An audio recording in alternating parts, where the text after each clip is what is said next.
forms the base. Many people today enter marriages hastily or without understanding its responsibilities of lifelong commitment. When we stand in the altar and we say, till death does us part, do we really mean what we say? And do we intend to be committed to the statements that we've made from the altar?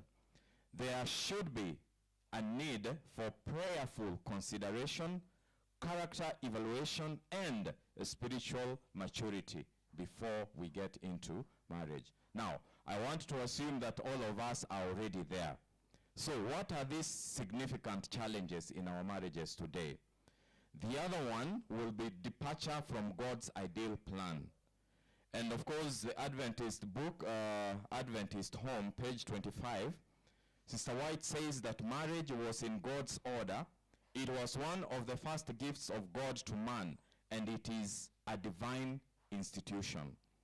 Society today has redefined again, and of course, unrealistic expectations, so that we have become unions where when I go to my brother Opuge's home, what I see is what I also want to equate in my home. And rather than what we can be able to give, we look at what is it in this marriage for me. And therefore, that self-sacrifice lacks in our homes. That sacrificial love for one another lacks in our homes. Now, this mindset ultimately conflicts with the Christ-like love that is patient, that is forgiving, and that is selfless. Failure to have a family worship is another challenge that we have. We are busy at home, either taking care of our children or pursuing and chasing careers.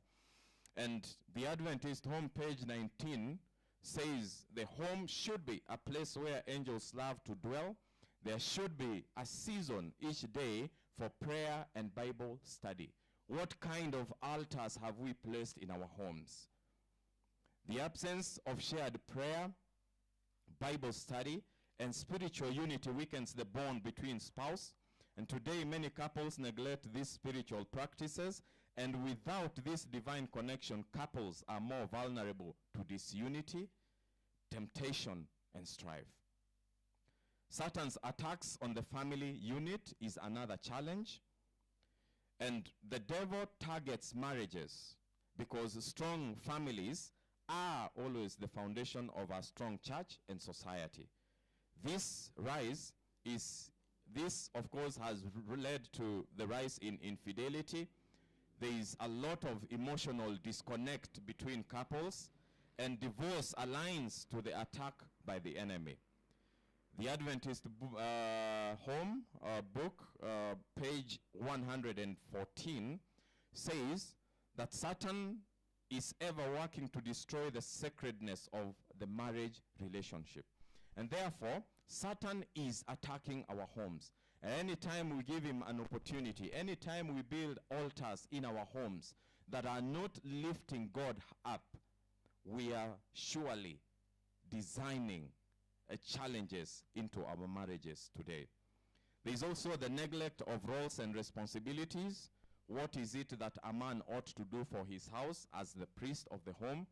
What is it that a mother needs to do in the home in terms of ensuring that the home is homely? And this misunderstanding, rejecting or abusing God's given roles within marriages leads to tension, conflict, power struggles, and disunity, not to be oppressive rather than to have a mutual support. Other challenges, of course, will